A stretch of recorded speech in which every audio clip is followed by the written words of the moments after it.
नमस्कार दोस्तों, आप सबका स्वागत है चावला एजुकेशन ऐप पर। मेरा नाम है अशोक चावला और दोस्तों आज हम जिस लेसन प्लान के साथ मिल रहे हैं वो है संस्कृत व्याकरण का लेसन प्लान और जिसका प्रकरण यानी शीर्षक है व्यक्तिवाचक संज्ञा। दोस्तों हमारे चैनल पर संज्ञा नामक जो प्रकरण है उसके संबंध में पाठ्य योजना पहले से अपलोड है, लेकिन स्पेशल रिक्वेस्ट के आधार पर आज हमने प्रकरण जो कि हमारा है व्यक्तिवाचक संज्ञा उसके विषय में हम उस शीर्षक को लेकर हम संस्कृत व्याकरण की पाठ्य योजना आपके सामने प्रस्तुत कर रहे हैं। ज़्यादातर बच्चों का कमेंट होता है सर इसको किस कक्षा के अनुसार हम बना पाएँ, तो 6, 7, 8, 10 तक आप किसी भी कक्षा में बना सकते हैं, क्योंकि व्याकरण की पाठ्य योजना का ऐसा होता है कि आप स्तर थोड़ा ऊपर नीचे करते हैं तो आप किसी भी कक्षा में इसको पढ़ा सकते हैं। सबसे पहले आपको विद्यालय का नाम, उसके बाद कक्षा, कालांश, विषय, दिनांक, दिवस, अवधि लिखने के बाद यहाँ पे प्रकरण अंकित कर देंगे और उसके बाद उद्देश्य पर आते हैं, जिसमें देखिए 2 प्रकार के उद्देश्य हम विभाजन करते हैं। एक तो सामान्य उद्देश्य और दूसरा विशिष्ट उद्देश्य। सामान्य उद्देश्य आपका विषय के अनुसार रखे जाते हैं, विशिष्ट उद्देश्य आपके प्रकरण के अनुसार रखते हैं। सामान्य उद्देश्य में देखिए संस्कृत भाषा के प्रति रुचि प्रदान करना है। संस्कृत जितने भी छात्र हैं उन सभी छात्रों में संस्कृत व्याकरण की ध्वनि तत्वों का ज्ञान प्रदान करना है। तीसरा है छात्रों में शुद्ध वाक्य रचना की योग्यता प्रदान करनी है। संस्कृत मातृभाषा के अनुवाद की योग्यता भी बच्चों में प्रदान करनी है और भाषा के जो 4 कौशल है उनका भी सामर्थ्य प्रदान बच्चों में करना है। विशिष्ट उद्देश्य में सभी बच्चे क्या है संज्ञा के विषय में जान पाएंगे, सभी बच्चे संज्ञा के भेदों के विषय में जान पाएंगे और सभी छात्र व्यक्तिवाचक स्पेशल व्यक्तिवाचक संज्ञा के बारे में परिचय जान पाएंगे। ठीक है, ये सब होने के बाद हम सहायक सामग्री पर आते हैं जो कि हमारा अगला बिंदु है। इसमें श्यामपट, मार्जनी, संकेतिका, सुधाखंड, आकुंचन फलकम इत्यादि। उसके बाद पूर्व ज्ञान में छात्र संज्ञा के विषय में सामान्य जानकारी रखते हैं। तो आगे बढ़ते हैं हम प्रस्तावना के प्रश्नों पर, जिसमें छात्र अध्यापक कथन और छात्र कथन 2 प्रकार के बिंदु रखे जाते हैं। जिसमें पहला प्रश्न है सर्वासु भाषासु जननी का भाषा, सभी भाषाओं की जननी किस भाषा को मानते हैं, तो संस्कृत। संस्कृत में कौन कौन सी विधा होती है, तो संस्कृत में गद्य, पद्य, व्याकरण, नाटक इत्यादि और भी चीज़ें होती हैं। संस्कृत व्याकरण में कौन कौन सी बिंदु के हम माध्यम से पढ़ते हैं, तो संधि, समास, कारक, संज्ञा इत्यादि। अब संज्ञा के भेद कोई नाम बताइए, तो व्यक्तिवाचक, जातिवाचक और भाववाचक। मूल रूप से यही इनके भेद होते हैं, बाकी समूहवाचक, द्रव्यवाचक इसके अन्य भेदों के नाम भी होते हैं। हम जानेंगे व्यक्तिवाचक संज्ञा किसे कहते हैं, तो बच्चे इसमें पूर्ण रूप से नहीं जान पाते, इसलिए क्या है बच्चे समस्यात्मक हो जाते हैं। और उद्देश्य कथन पर छात्र अध्यापक अगला बिंदु करता है कि प्रियंश छात्रा, आज हम व्यक्तिवाचक संज्ञा के विषय में विस्तार से अध्ययन करेंगे।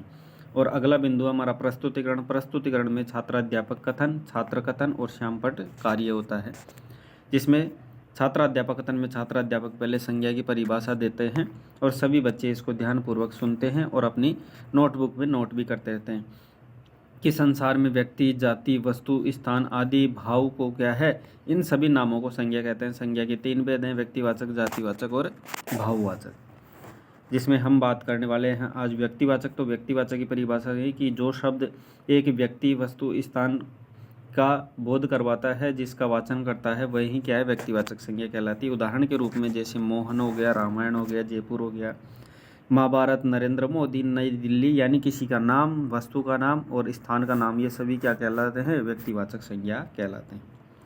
विश्लेषण करके बच्चों को बताया जाता है कि जैसे एक वाक्य ले लिया, मोहन बुद्धिमान बालक है, अस्ति की मोहन क्या है, एक बुद्धिमान बालक है, जिसमें पहला प्रश्न किया जाता है कि इस वाक्य में रेखांकित पद कौन सा है, तो मोहन है। मोहन क्या है, एक व्यक्ति है। व्यक्ति इत्यादि का जहाँ पे नाम बोध होता है वो कौन सी संज्ञा होती है, तो व्यक्तिवाचक संज्ञा होती है। बढ़ते हैं दूसरा, जो कि रामायण एक धार्मिक ग्रंथ अस्ति, रामायण एक धार्मिक ग्रंथ है, उसमें भी वैसे ही प्रश्न किए जाएंगे, आप देख सकते हैं। तीसरा है जयपुरम राजस्थान से राजधानी अस्ति, जयपुर क्या है, राजस्थान की राजधानी, उसमें भी उसी प्रकार के प्रश्न किए जाएंगे। चौथा है महाभारत से ऐतिहासिकम पौराणिकम च ग्रंथम अस्ति, कि महाभारत क्या है, एक ऐतिहासिक एवं पौराणिक ग्रंथ है, इसमें भी वही सामान्यतः प्रश्न किए जाएंगे जो ऊपर किए गए हैं। अब देखिए सरलीकरण करने के बाद इसमें क्या है, नियमीकरण किया जाता है। नियमीकरण में नियम बना दिया जाता है कि जो शब्द ऐसा जिसमें एक व्यक्ति का, एक वस्तु का, एक स्थान का बोध होता है, वही क्या है व्यक्तिवाचक संज्ञा होती है। हमने फिक्स कर लिया, जहाँ पे भी किसी अकेले व्यक्ति का, स्थान का और वस्तु का नाम होता है, वहाँ पे क्या करेंगे हम व्यक्तिवाचक संज्ञा, और सभी बच्चे इसको लिख भी लेंगे और ध्यानपूर्वक से सुनेंगे भी।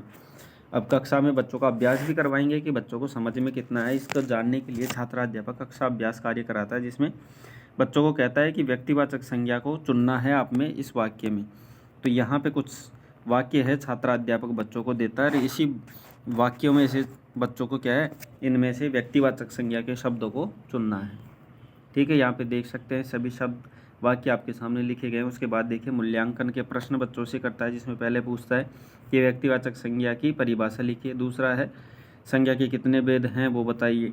रामायण एक धार्मिक ग्रंथ है, इसमें रेखांकित पद में संज्ञा कौन सी होगी। व्यक्तिवाचक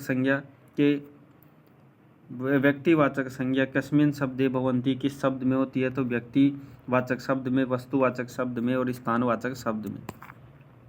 अंतिम रूप से गृह कार्य किया जाता है कि सभी छात्र व्यक्तिवाचक संज्ञा के 10 वाक्य निर्माण करके लेकर आएंगे। और दोस्तों इसकी पीडीएफ की अगर आवश्यकता है तो आप हमारे को व्हाट्सएप पर मैसेज कर सकते हैं, या फिर आप इसके बारे में लेसन प्लान के संबंधित कुछ भी जानना हो तो या तो हमारे को व्हाट्सएप या फिर हमारे यूट्यूब चैनल पर आप कमेंट माध्यम से जान सकते हैं। वीडियो अच्छा लगा है तो वीडियो को ज़रूर लाइक करिए। बाकी मिलते हैं ऐसी ही नई रोचक पाठ्य योजना में अगले वीडियो में। अगर आपकी किसी अन्य लेसन प्लान को लेकर कोई रिक्वेस्ट है तो आप अवश्य इस या तो हमारे को व्हाट्सएप पर भी डाल सकते हैं या फिर हमारे को यूट्यूब चैनल की किसी भी वीडियो में आप कमेंट करके छोड़ सकते हैं। आपको वो लेसन प्लान जल्द से जल्द हमारे चैनल चावला एजुकेशन ऐप पर प्रोवाइड करवा दिया जाता है। धन्यवाद।